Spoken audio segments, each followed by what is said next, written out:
नमस्कार. आज आपण तांब्या आणि पितळेची भांडी पितांबरीशिवाय घरात असलेल्या साहित्यापासून कशी साफ करायची ते बघूया. भांडी घासण्यासाठी इथे पेस्ट तयार करूया. एक काचेची बॉटल घेतली आहे. बॉटलमध्ये 2 चमचे मीठ घालायचं. एका लिंबाचा रस घ्यायचा. ही पेस्ट तुम्ही जास्त सुद्धा तयार करून फ्रीजमध्ये ठेवू शकता. एक लिंबाला छोटे 2 चमचे बारीक मीठ असं प्रमाण घेतलं आहे.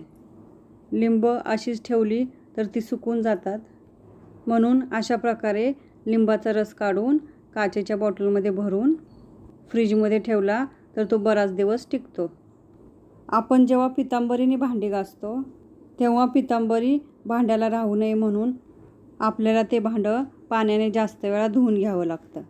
पण तुम्ही जर अशी पेस्ट तयार करून भांडी घासली तर भांडी पटकन स्वच्छ होतील आणि पितांबरीसुद्धा राहण्याचं टेन्शन नाही. लिंबाचा रस आणि मीठ घातलेली बॉटल फ्रीजमध्ये ठेवून द्यायची.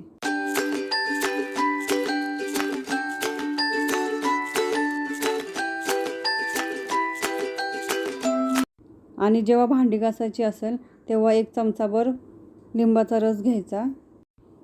2 चमचे गव्हाचं पीठ घ्यायचं. यामध्ये थोडंसं पाणी घालून पेस्ट तयार करायची.